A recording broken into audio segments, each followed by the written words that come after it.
अस्सलाम वालेकुम स्टूडेंट्स, कैसे हैं आप लोग। अच्छा यार, लास्ट लेक्चर जो हमारा हुआ था वो बैलेंस स्कोर कार्ड पे हुआ था, लेकिन कंप्लीट नहीं था हो सका। और उस लेक्चर को हम आज कंप्लीट करते हैं। थोड़ी सी टेक्निकल चीज़ें उसमें डिस्कस होने वाली रह गई थी और उनको आज हम डिस्कस करते हैं। Captain and Norton's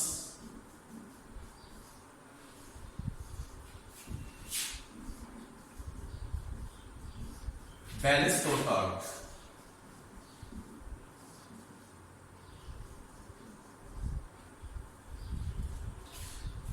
Balance scorecard is an approach which views the business from 4 different perspectives. According to this approach, a business should be good enough in following 4 areas. और वो following 4 areas हमारे कौन से थे? Financial area, financial perspective. एक अच्छा business वो है जो फाइनेंशियली स्ट्रांग हो। दूसरा पर्सपेक्टिव हमारा कौन सा था? Customer perspective. एक अच्छा बिजनेस वो है जो कस्टमर एरिया में, कस्टमर पर्सपेक्टिव में अच्छा हो। तीसरा पर्सपेक्टिव क्या था? तीसरा एरिया कौन सा था जो बैलेंस स्कोर कार्ड बताता है? वो है internal business process. Internal business process क्या है? इंटरनल बिजनेस प्रोसेस आपका काम करने का तरीका है, आपके डिसीजंस लेने का तरीका है, आपकी प्लानिंग करने का तरीका है। और इसके बाद हमारा क्या था? चौथा, लर्निंग एंड इनोवेशन, और लर्न करना और इनोवेट करना। तो हम ये चीजें लास्ट लेक्चर में डिस्कस कर चुके हैं कि बैलेंस स्कोर कार्ड एक परफॉर्मेंस मैनेजमेंट की अप्रोच है जो बिजनेस को 4 डिफरेंट पर्सपेक्टिव्स में देखती है। इस अप्रोच के मुताबिक एक अच्छा बिजनेस, एक स्ट्रांग बिजनेस वो है जो ना सिर्फ फाइनेंशियली स्ट्रांग हो बल्कि कस्टमर पर्सपेक्टिव में भी वो बहुत अच्छा हो। इसी तरह उसके इंटरनल बिजनेस प्रोसेस भी अच्छे हो और उसका लर्निंग एंड इनोवेशन जो पर्सपेक्टिव है वो भी स्ट्रांग हो। ये हमें बैलेंस स्कोर कार्ड अप्रोच ने बताया था कि हमारा बिजनेस 4 एरियाज में अच्छा होना चाहिए। इसके बाद बैलेंस स्कोर कार्ड अप्रोच ने हमें साइकिल ऑफ इंप्रूवमेंट बताया था कि इंप्रूवमेंट शुरू कहां से होगी। इंप्रूवमेंट हमारी शुरू होगी, अल्टीमेट ऑब्जेक्टिव एक बिजनेस का तो यही होता है कि फाइनेंशियल ग्रोथ हो, फाइनेंशियल पर्सपेक्टिव में हम बेहतर हो जाए। लेकिन फाइनेंशियली हम तब स्ट्रांग हो सकते हैं जब हम अपने कस्टमर एरिया में स्ट्रांग होंगे, कस्टमर एरिया को बेहतर करेंगे। और जब कस्टमर एरिया में बेहतर होंगे तो फाइनेंशियल परफॉर्मेंस हमारी बेहतर हो जाएगी। लेकिन कस्टमर एरिया बेहतर कैसे होगा? कस्टमर हमारा हमसे सेटिस्फाई कब होगा? जब हमारे इंटरनल बिजनेस प्रोसेस जो है वो बेहतर होंगे, काम करने के तरीके ठीक होंगे, हम सर्व करना जानते हैं। क्योंकि सर्व हमने किसको करना है? अपने क्लाइंट को, अपने कस्टमर को। तो हमारे काम करने का तरीका, इंटरनल प्रोसेसेस ठीक होंगे तो हमारा कस्टमर सेटिस्फाई होगा, कस्टमर सेटिस्फाई होगा तो फाइनेंशियल परफॉर्मेंस ठीक हो जाएगी। लेकिन मैंने डिस्कस किया था कि इंटरनल बिजनेस प्रोसेस सिर्फ अपने स्टाफ को डांट डपट लेने से बेहतर नहीं हो सकते। जब तक हम उनको लर्निंग की तरफ लेके नहीं जाएंगे और इनोवेशन की तरफ लेके नहीं जाएंगे तब तक हम इंटरनल बिजनेस प्रोसेस को बेहतर नहीं कर सकते। और मैंने याद हो तो आपको लास्ट टाइम एग्जांपल भी दी थी इस एक इंस्टीट्यूट की, कि अगर एक इंस्टीट्यूट में फाइनेंशियल परफॉर्मेंस खराब जा रही है, लेट्स से कॉलेज है, उसकी फाइनेंशियल परफॉर्मेंस अगर खराब जा रही है, अगर वो फाइनेंशियली स्ट्रांग नहीं है तो उसे फोकस इस चीज पे नहीं करना चाहिए। तो आके अपने स्टाफ को डांटे डपटे हुए बोले यार हमारी फाइनेंशियल परफॉर्मेंस खराब है, हम अर्न कुछ नहीं कर रहे, इस तरह कुछ भी नहीं होता। अगर फाइनेंशियल परफॉर्मेंस खराब जा रही है तो उसे साइकिल ऑफ इंप्रूवमेंट समझना चाहिए। साइकिल ऑफ इंप्रूवमेंट क्या है? तो फोकस किया जाए कि हमने अपने कस्टमर को, अपने क्लाइंट को सेटिस्फाई करना है, नंबर ऑफ कस्टमर्स इंक्रीज करने हैं, जो हमारे एग्जिस्टिंग कस्टमर्स हैं उनकी रिटेंशन मेंटेन करनी है। तो अगर ये सारी चीजें हो जाएंगी तो फिर वो फाइनेंशियल परफॉर्मेंस भी इन लॉन्ग रन ऑटोमेटिकली बेहतर हो जाएगी। अगर कस्टमर ही नहीं रहेगा आपके पास, रिटेंशन खराब हो जाएगी, तो फिर आपकी फाइनेंशियल परफॉर्मेंस कैसे बेहतर हो सकती है? कभी भी नहीं हो सकती। इस बैच में तो आप उनसे फी ले लेंगे स्टूडेंट से, लेकिन नेक्स्ट बैच में वो स्टूडेंट आपके पास नहीं होगा। यानी कि in long run financial performance ठीक नहीं रह सकती अगर आपका कस्टमर पर्सपेक्टिव ठीक नहीं है। और कस्टमर पर्सपेक्टिव कैसे ठीक होगा? आपका कस्टमर पर्सपेक्टिव तब ठीक होगा जब आप उनको सर्व ठीक करेंगे, आपके काम करने के तरीके ठीक होंगे, आपके रिसेप्शनिस्ट को पता है कैसे हमने वेलकम करना है स्टूडेंट को, कैसे हमने वेलकम करना है पेरेंट्स को, आपके मैनेजर को पता है कि हमने स्टूडेंट को किस तरह डील करना है, आपके कोऑर्डिनेटर को पता है कि हमने कैसे कोऑर्डिनेट करना है। तो जब ये सारी चीजें होंगी तो इससे ये सारी चीजें हमने किसके लिए करनी है? अपने कस्टमर के लिए। तो कस्टमर को सर्व करेंगे तो कस्टमर सेटिस्फाई होगा। आपके टीचर को पता है ना कि हमने लेक्चर कैसे डिलीवर करते हैं, तो फिर कस्टमर सेटिस्फाई होगा, नंबर ऑफ कस्टमर भी ऑटोमेटिकली इंक्रीज होंगे, रिटेंशन भी मेंटेन होगी, तो financial performance in long run बेहतर हो जाएगी। इसी तरह लेकिन इंटरनल बिजनेस प्रोसेस कब बेहतर होता है? क्या इंटरनल बिजनेस प्रोसेस ऐसे बेहतर होता है कि एक मीटिंग कॉल कर ली जाए और बच्चों को स्टाफ को डांटा टपटा जाए? नो वे, इस तरह नहीं होता।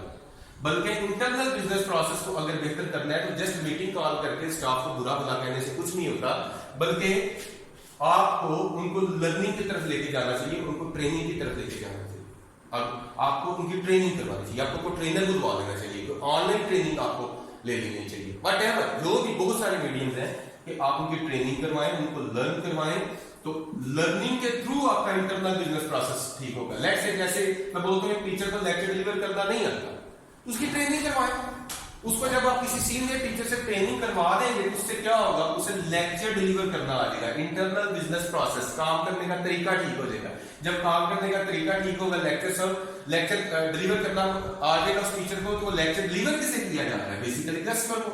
तो कस्टमर सेटिस्फाई होगा, नंबर ऑफ कस्टमर इंक्रीज होंगे, रिटेंशन होगी, तो इससे फिर आपकी financial performance in long run, business की लॉन्ग रन सक्सेस जो है वो पॉसिबल हो सकेगी। अदरवाइज आप शॉर्ट रन में ही सक्सेसफुल रह सकते हैं। इस बैच में आप कमाई कर सकते हैं, अगले बैच में आप नहीं कर सकते। बात फॉलो करके मेरा ख्याल है। इसी तरह आपके बिजनेस की जो सक्सेस है, बहुत लॉन्ग टर्म सक्सेस जो है वो मैंने लास्ट टाइम भी डिस्कस किया था, इनोवेशन पर डिपेंड करती है। आपकी प्रोडक्ट इनोवेशन जो है वो बहुत जरूरी होती है। यहां पे जो इनोवेशन की बात कर रहा हूं, ख्याल रहे प्रोडक्ट इनोवेशन की बात कर रहा हूं, तो आपकी जो प्रोडक्ट इनोवेशन है वो बहुत जरूरी होती है।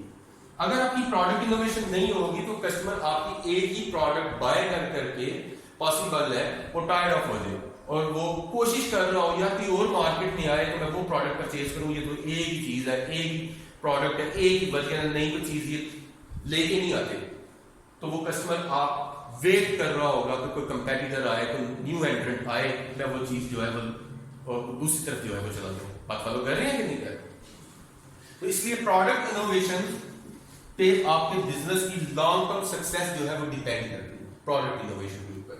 तो प्रोडक्ट को इनोवेट करना भी बहुत जरूरी है। आप अगर अपनी रियल लाइफ में देखें, बल्कि अपनी रूटीन लाइफ में देखें, तो कमर्शियल गो से आप देखते होंगे, लेट्स से लेज है तो आए दिन एक नया फ्लेवर दे देती है, तो बेसिकली वो क्या है, वो यही है कि जो फ्लेवर नया न्यू एंट्रेंट आएगा और वो आगे देगा, क्यों ना वो फ्लेवर हम खुद ही दे दें, हम ही लॉन्च कर दें, हम ही वो नई प्रोडक्ट लें। तो वो इनोवेशन से क्या होता है कि कस्टमर जो है वो टायर्ड ऑफ या वो फेड अप, वो उस चीज से नहीं होता कि यार मैं एक ही चीज डिलीवर कर रहे हैं, एक ही चीज ये जो कंपनी है ये प्रोवाइड कर रही है, तो और तो इनके पास कुछ है नहीं है। तो इस चीज से आपकी जो लॉन्ग टर्म सक्सेस है वो खराब हो सकती है। शॉर्ट रन में आप सक्सेसफुल रह सकते हैं, लॉन्ग रन में आप सक्सेसफुल नहीं रह सकते। नोकिया इसकी एक एग्जांपल है, उसने ना प्रोडक्ट इनोवेशन की थी ना प्रोसेस इनोवेशन की थी, तो इस वजह से क्या हुआ था, वो बहुत पीछे रह गई। आज बहुत छोटी छोटी कंपनीज जो थी वो आगे निकल गई और वो पीछे रह गई। बहरहाल बात करते हैं कि हमारा 4 पर्सपेक्टिव में बिजनेस अच्छा होना चाहिए। इसी तरह हमारे बैलेंस स्कोर कार्ड ने ये बताया कि साइकिल ऑफ इंप्रूवमेंट क्या है। साइकिल ऑफ इंप्रूवमेंट ये है कि लर्निंग एंड इनोवेशन से इंटरनल प्रोसेसेस बेहतर होते हैं, इंटरनल प्रोसेसेस बेहतर होते हैं तो कस्टमर सेटिस्फाई होता है, कस्टमर सेटिस्फाई होता है तो financial performance in long run जो है वो बेहतर हो जाती है। ओके, अब तीसरी चीज जो ये बताता है वो ये है कि हर एक इंडिविजुअल एरिया को हमने बेहतर कैसे करना है, एक सिंगल एरिया को हमने कैसे बेहतर करना है। तो अगर किसी भी एरिया को, किसी इंडिविजुअल पर्सपेक्टिव को आपने बेहतर करना है तो ख्याल रहे कि उसका जो तरीका होता है वो ये है कि आप उस एरिया में टारगेट्स सेट कर दें। टारगेट सेट कर देंगे तो कल को फिर उनको एक्चुअल परफॉर्मेंस के साथ मॉनिटर करें तो आपको पता चलेगा कि हम कितना इंप्रूव कर गए, कितना नहीं कर गए। इससे एक तो मॉनिटरिंग भी होगी, दूसरा टारगेट देने से आपका स्टाफ, आपका मैनेजर, आपका रेलिवेंट डिपार्टमेंट जो है वो ज्यादा मोटिवेटेड होता है। जैसे अगर आपको कोई टास्क मिल जाए, आपको कोई असाइनमेंट मिल जाए, आपको कोई टारगेट दे दिया जाए तो आप मोटिवेटेड होते हैं कि यार ये करना है, लेकिन टारगेट रियलिस्टिक होना चाहिए। ये मैंने लास्ट टाइम में डिस्कस किया। अब आते हैं लास्ट बात की तरफ इसमें, और वो ये है कि टारगेट सेट कैसे करते हैं। सर आपने ये हमें बता दिया है कि आपने हर इंडिविजुअल पर्सपेक्टिव के लिए टारगेट सेट करने हैं और जनरली वीक एरियाज के लिए जहां वीकनेस होगी, लाइक से नेट प्रॉफिट रेशियो अच्छी नहीं आ रही फाइनेंशियल परफॉर्मेंस के अंदर, तो आप नेट प्रॉफिट रेशियो का टारगेट सेट कर दें। 25% नहीं चाहिए भाई, हमें 30% चाहिए, टारगेट दें। तो टारगेट देंगे तो उससे इंप्रूवमेंट के चांसेस जो है बहुत ज्यादा बढ़ जाते हैं। तो टारगेट्स देने हैं और उसके साथ एक्चुअल परफॉर्मेंस को मॉनिटर करना है। ये हमने लास्ट टाइम भी डिस्कस किया था, ये जस्ट मैंने अभी तक आपको रीकैप किया है। अब पॉइंट ये आता है, याद रहे ये अभी तक रीकैप था। अब पॉइंट ये आता है कि हर इंडिविजुअल एरिया के लिए टारगेट सेट कैसे किया जाए।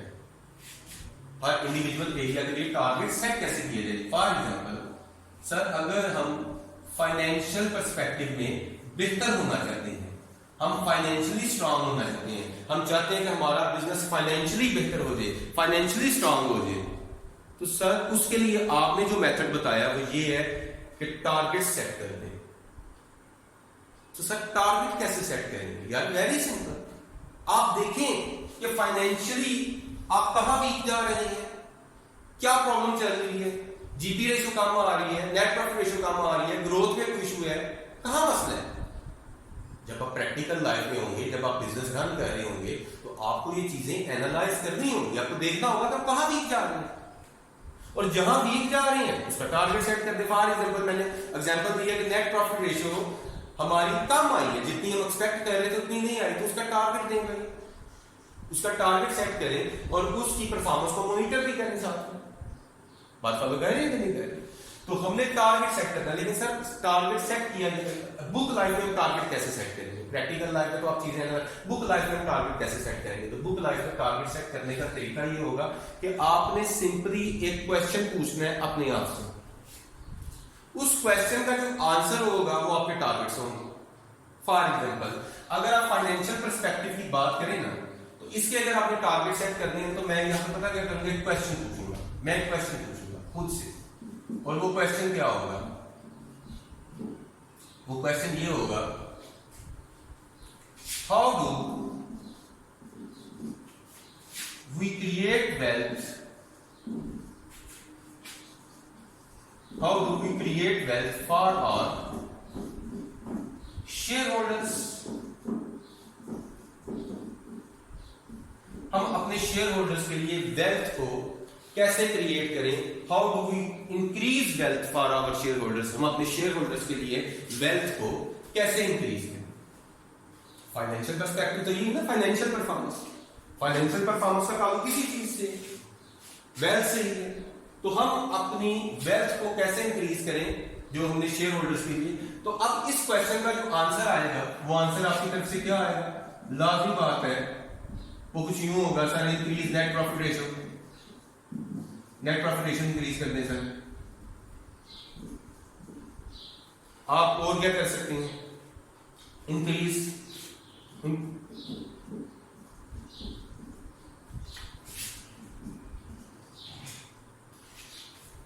GP ratio, improve cost of sales ratio, इस तरह की चीजें आप बताएंगे ना।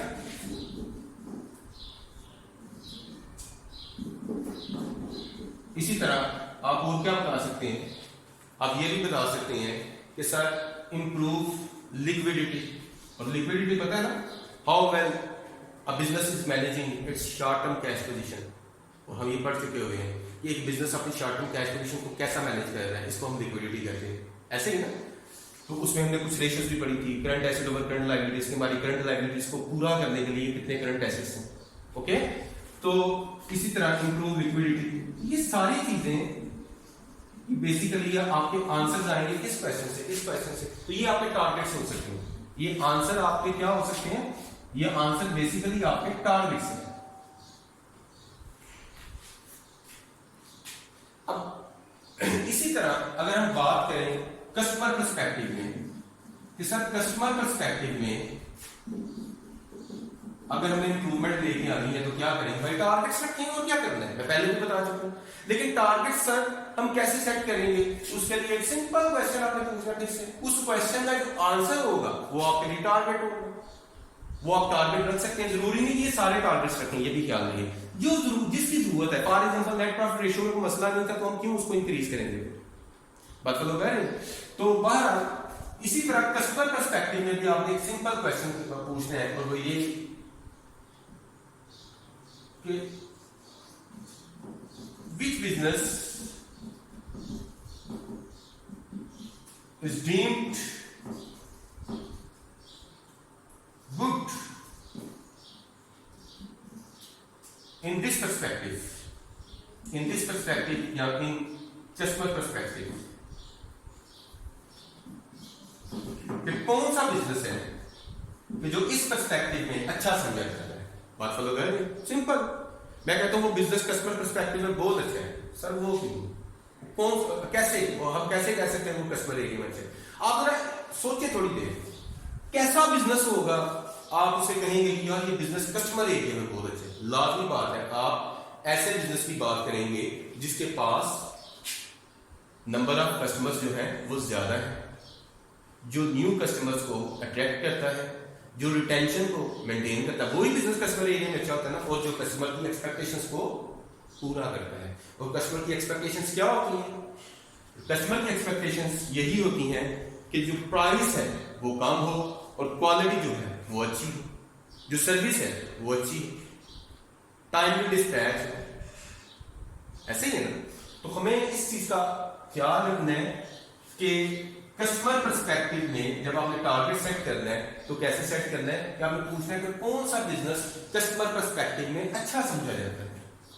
ऐसा बिजनेस कस्टमर पर्सपेक्टिव में अच्छा समझा जाता है जो जिसके पास नंबर ऑफ कस्टमर्स ज्यादा हो, जो रिटेंशन को मेंटेन करता हो।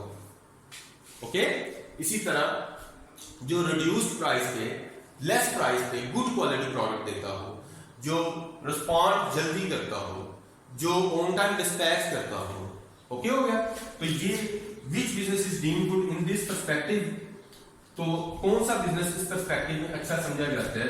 तो वो बिजनेस इस पर्सपेक्टिव में अच्छा समझा जाता है कि जो जिसके पास जो मेंटेन करता है इसको रिटेंशन। अब पॉइंट ये कि सर ये हमारा टारगेट हो सकता है इस पर्सपेक्टिव में, कस्टमर पर्सपेक्टिव में, बिल्कुल हो सकता है। फॉर एग्जांपल, अगर एक बिजनेस जो है वो उसकी रिटेंशन अच्छी नहीं है, यानी कि कस्टमर आता है और उसे प्रोडक्ट लेता है, एक दो दफा लेता है और फिर उसे छोड़ जाता है, दोबारा नहीं आता उसके पास क्योंकि उसकी प्रोडक्ट पॉसिबल अच्छी नहीं थी या कोई और वजह थी, तो इसको कहते हैं कि उसकी रिटेंशन खराब है। बात फॉलो कर रहे हैं? तो रिटेंशन को मेंटेन करना है, पॉसिबल है। कौन सा बिजनेस कस्टमर एरिया में अच्छा है? जिसकी रिटेंशन अच्छी है। तो अगर उसकी रिटेंशन नहीं है तो फिर ये हमारा क्या होगा? ये हमारे बिजनेस के लिए टारगेट होगा। हम अपने डिपार्टमेंट्स को बोलेंगे कि भाई रिटेंशन बहुत कम हो गई है, लेट्स से 100% से हम फॉल करके कहां पे आ गए, 90% से फॉल करके कहां पे आ गए, 70 पे आ गए, 70 से कहां पे आए, 40 पे आ गए। ये क्या हो रहा है? क्यों रिटेंशन खराब हो रही है? तो रिटेंशन बेहतर करना ही फिर आपका क्या होगा? टारगेट होगा। तो वो आपने क्या सेट कर दिया? टारगेट कर दिया। इसी तरह आपने इंक्रीज करने हैं new customers, increase number of new customers, नए कस्टमर लेके आने हैं। इसी तरह आपने क्या करना है? लेस प्राइस के ऊपर, लेस प्राइस या रिड्यूस प्राइस के ऊपर क्या करना है? गुड क्वालिटी प्रोडक्ट देनी है, गुड क्वालिटी प्रोडक्ट। तो आपने बेसिकली कस्टमर की एक्सपेक्टेशंस को पूरा करना है। तो वो पूरा करेंगे तो हम कहेंगे यार ये कस्टमर के हक में बिजनेस बहुत अच्छा है। ओके हो गया? मेरा क्या लगे समझ आ गई होगी। अगर आपका कोई क्वेश्चन हो तो मुझे ये कल आपने पूछ लेना है, जब सॉरी नेक्स्ट लेक्चर भी आपने मुझसे पूछ लेना है सर ये जरा मजीद एक्सप्लेन कर दें, तो मैं एक्सप्लेन कर दूँ। ओके, क्योंकि इस वक्त मैं आपके क्वेश्चंस नहीं ले सकता, तो आई होप कि समझ आ गई होगी। और अगर कोई क्वेश्चन हो तो मुझे जरूर पूछ लीजिएगा। ओके, इसके बाद हमारा जो तीसरा पर्सपेक्टिव है, हमारा जो तीसरा पर्सपेक्टिव है वो है internal business process. Internal business process मैं आपको पहले बता चुका हूं कि आपके काम करने का तरीका, आपकी डिसीजन मेकिंग, आपकी प्लानिंग, ये सारी चीजें आपकी इंटरनल प्रोसेस में आती है, आपका प्रोसेस। अब ये डिपेंड करता है ऑर्गेनाइजेशन के ऊपर। अगर कोई फैक्ट्री है तो वहां पे प्रोसेस पॉसिबल है, मशीन वर्क हो, लेबर वर्क हो या कुछ इस तरह का हो। और अगर कोई इंस्टीट्यूट है तो सर्विस सेक्टर की बात करें तो वहां पर डिफरेंट हो सकता है, लेकिन बाय प्रिंसिपल चीजें वही होती हैं। इंटरनल बिजनेस प्रोसेस, काम करने का तरीका। इंटरनल बिजनेस प्रोसेस क्या आपका इंटरनल बिजनेस प्रोसेस जो होता है वो वीक नहीं हो सकता है? और अगर इंटरनल बिजनेस प्रोसेस वीक हुआ तो भला क्या होगा? काम करने का तरीका अगर आपका ठीक नहीं है तो क्या होगा?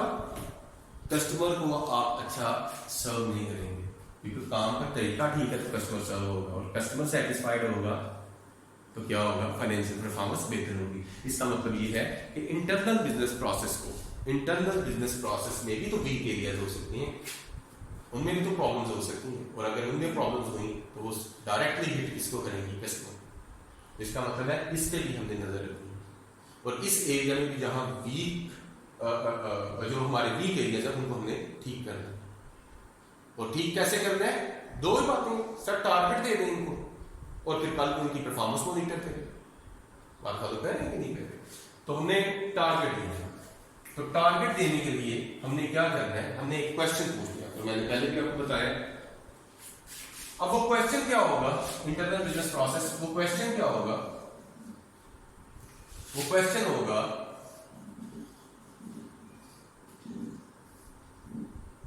what process must we excel at? What process must we excel at to satisfy our customer and shareholders?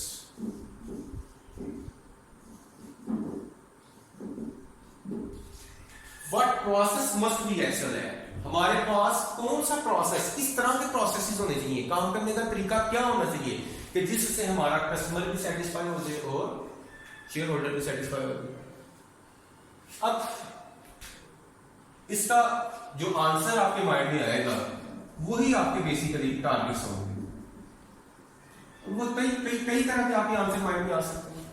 For example, अगर आप जरा गौर करें तो मैंने जो इससे पिछला पर्सपेक्टिव लिखा था वो कस्टमर पर्सपेक्टिव लिखा था। वो कस्टमर पर्सपेक्टिव में मैंने एक बात लिखी थी, और वो बात ये लिखी थी कि कस्टमर की एक्सपेक्टेशंस को पूरा करना, जो पूरा करता है वो बिजनेस कस्टमर पर्सपेक्टिव में अच्छा होता है। और उसमें मैंने बोला था ऑन टाइम डिस्पैच करना। ऑन टाइम डिस्पैच करना, कस्टमर क्या एक्सपेक्ट करता है? On time dispatch. लेकिन ऑन टाइम डिस्पैच करने के लिए पॉसिबल है हमें ज्यादा स्टाफ डिप्यूट करना पड़ जाएगा। बात को समझने की कोशिश करें, बात को समझने की ये कोशिश करनी है आपने कि कस्टमर जो है आपसे क्या एक्सपेक्ट कर रहा है। कस्टमर आपसे एक्सपेक्ट कर रहा था on time delivery of let's say pizza, on time dispatch of pizza. लेकिन कुछ अरसे से ऑन टाइम डिस्पैचेस नहीं दी होगी, तो फिर कंसर्न मैनेजमेंट बैठी और उन्होंने सोचा यार ये क्या मसला है, क्यों हम ऑन टाइम जो है वो अपनी प्रोडक्ट जो है या अपनी सर्विस जो है वो डिलीवर क्यों नहीं कर पा रहे, हम पिज्जा क्यों नहीं डिलीवर कर पा रहे ऑन टाइम। तो उसके बाद उन्होंने ये डिसाइड किया कि हमारे पास जो स्टाफ है जो डिलीवर करने के लिए हमने वो पिज्जा रखा हुआ वो काम है। इसका मतलब ये हुआ कि ऑन टाइम डिस्पैच हमारा कस्टमर पर्सपेक्टिव में आ जाएगा टारगेट, क्योंकि कस्टमर जो एक्सपेक्ट करता है वो हमारा टारगेट है कस्टमर पर्सपेक्टिव का। लेकिन उस टारगेट को पूरा करने के लिए जो तरीकेकार होगा वो तरीका क्या है? डिप्यूट मोर स्टाफ। और फॉलो करें, ज्यादा स्टाफ डिप्यूट कर रहे हैं किसके लिए? पिज्जा को डिलीवर करने के लिए ज्यादा लड़के रखें वो डिलीवर करें। तो ये काम करने का तरीका हमारा बेहतर हो गया ना, काम का तरीका बेहतर होगा, कस्टमर सेटिस्फाई होगा, फाइनेंशियल परफॉर्मेंस बेहतर होगा।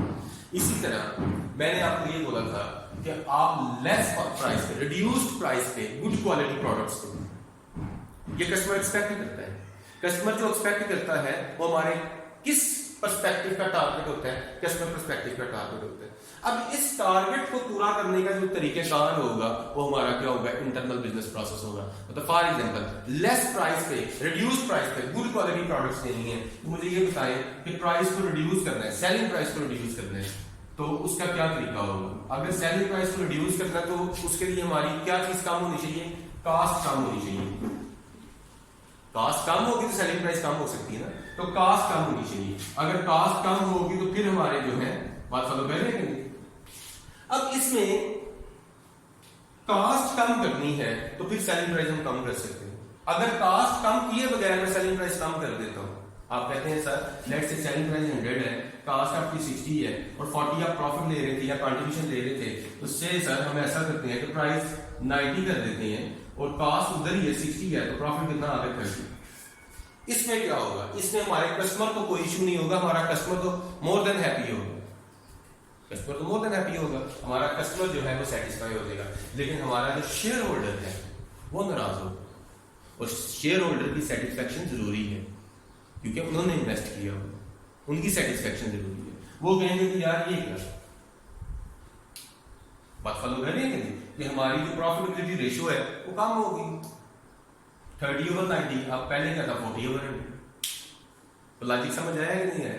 तो फिर इसके लिए क्या किया जाए, अपने प्रोसेस को बेहतर करो, सम हाउ कास्ट को कम करो, अपनी कास्ट को किसी तरीके से कम करो, और अगर कास्ट भी कम हो जाएगी उसी प्रपोर्शन से जिस प्रपोर्शन से आपने प्राइस कम की है उसी प्रपोर्शन से, उससे मिलती जुलती प्रपोर्शन से ही हम कास्ट को भी कम कर दें तो हमारी जो प्रॉफिटेबिलिटी रेशियो होगी उस पर कोई खास फर्क या फर्क नहीं है। तो हमारा शेयर होल्डर भी हैप्पी, उसे भी कोई टेंशन नहीं, भाई प्राइस कम की है तो कोई मसला, इन्होंने कास्ट भी कम की, हमें वही मिले, हमारी रेशियो वही है। मतलब इस तरह की चीजें होनी चाहिए। आप इसमें इसका मतलब ये है कि कास्ट को कम करने के लिए फिर क्या करना पड़ेगा, पॉसिबल है कि आपको प्रोसेस को एफिशिएंट करना पड़ेगा। क्या करना पड़ेगा, प्रोसेस एफिशिएंसी लेके आनी पड़ेगी। प्रोसेस एफिशिएंसी लेके आने के लिए पॉसिबल है न्यू टेक्नोलॉजी लेके आनी पड़ेगी। अब न्यू टेक्नोलॉजी से क्या मुराद है, काम करने के जो तरीके हैं वो चेंज करने पड़ेंगे।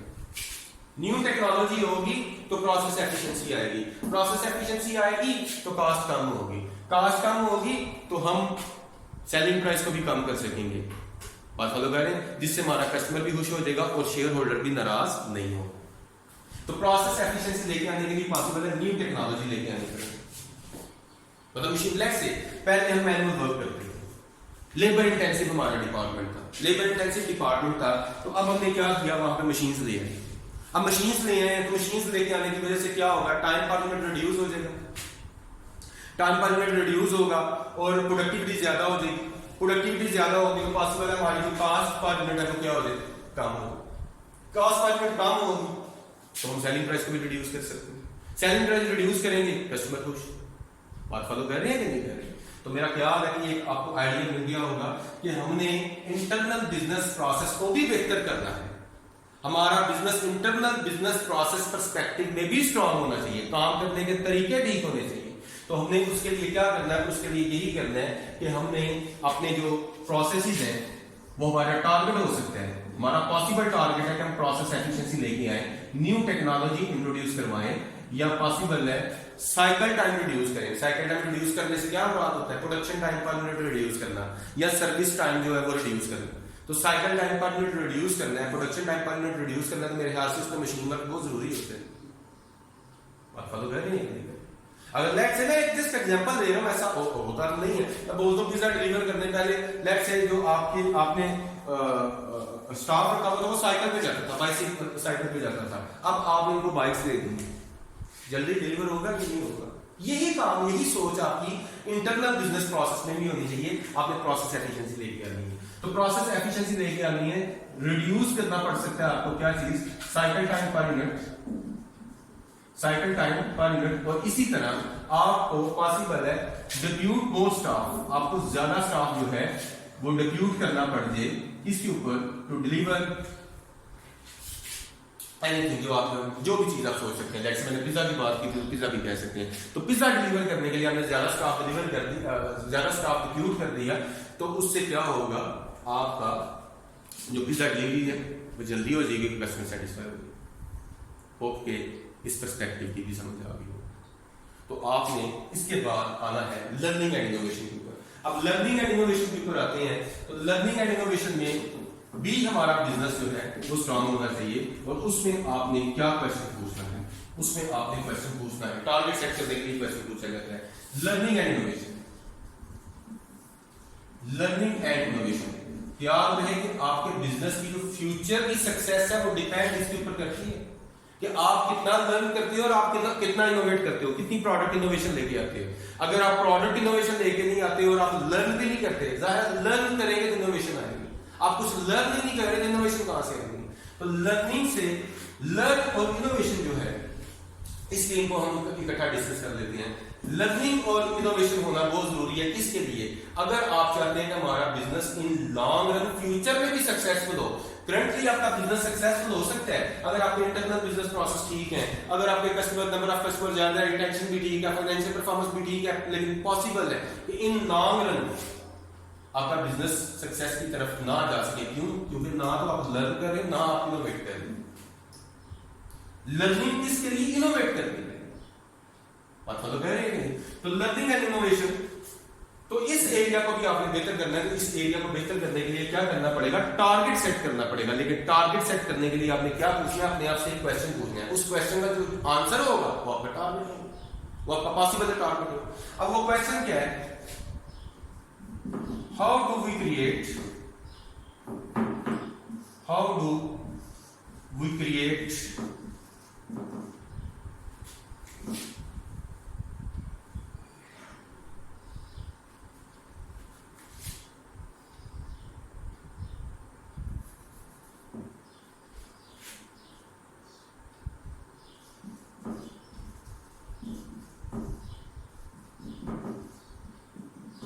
in future in long run? Okay, तो इसका जो आंसर आएगा वो यही आएगा कि सर लर्न करें। अब इसमें आप क्या टारगेट आपका हो सकता है? अगर आपका बिजनेस लेट से ट्रेनिंग सेमिनार्स नहीं करवाता तो वो करवाना शुरू करें, या काम करवाता है तो ज्यादा करना। अगर आपको ये लग रहा है कि हमारी लर्निंग जो है, लर्निंग एरिया अच्छा नहीं जा रहा, इसलिए अच्छा नहीं जा रहा कि ट्रेनिंग ही नहीं करवाते, ट्रेनिंग्स करवाना शुरू करते हैं। लेट्स से आप इसका टारगेट सेट करते हैं 6 training seminars in a year, ये आपका टारगेट। तो ये जब आप टारगेट सेट कर देंगे तो फिर कल को चेक करें कि जो कंसर्न्ड मैनेजर थे उन्होंने कितनी ट्रेनिंग्स करवाई है। इससे उस मैनेजर की परफॉर्मेंस का भी पता चल जाएगा और आपको पता चल जाएगा कि ट्रेनिंग्स हुई है या नहीं। और अगर ट्रेनिंग्स हुई है तो फिर उनकी इंप्लीमेंटेशन से क्या रिजल्ट निकल रहे, ये चीजें देखनी पड़ेगी। बात फॉलो कर रहे हैं? तो number of training seminars head in the last year,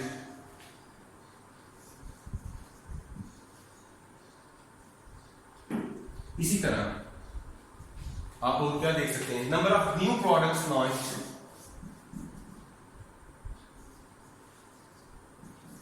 कि हमने कितनी न्यू प्रोडक्ट्स जो है वो लॉन्च की हैं इन द लास्ट ईयर। और यही आपके टारगेट्स होने चाहिए। मतलब क्या कि हम 12 नए फ्लेवर लॉन्च करेंगे एक साल में, हम 6 फ्लेवर नए लॉन्च करेंगे एक साल में, ये आपका टारगेट होना चाहिए अगर आपने फ्यूचर में सक्सेसफुल होना है। ओके, और इसी तरह आपका लर्निंग के हवाले से जो टारगेट होना चाहिए वो क्या होना चाहिए कि हमें ट्रेनिंग्स करवानी, हमें स्किल्स एक्वायर करनी है। तो ये काम करने से हमारा बिजनेस जो है in future in long run जो है वो सक्सेसफुल हो सकता है। होप आपको ये समझ आ गई होगी। और अगर किसी भी किस्म का कोई आपका क्वेश्चन हो तो आप मुझसे पूछ लीजिएगा। आप क्योंकि इस वक्त तो क्वेश्चन आंसर नहीं हो सकते, तो ऑनलाइन सेशन के दौरान आप कर सकते हैं। तो इसको देखिएगा, मेरे नोट्स जो मैंने आप लोगों को सेंड किए थे उनको जरूर पढ़िएगा। और इंशाल्लाह ताला नेक्स्ट लेक्चर में हम इसको अगर कोई प्रॉब्लम हुई तो डिस्कस कर लेंगे। Okay, thank you so much.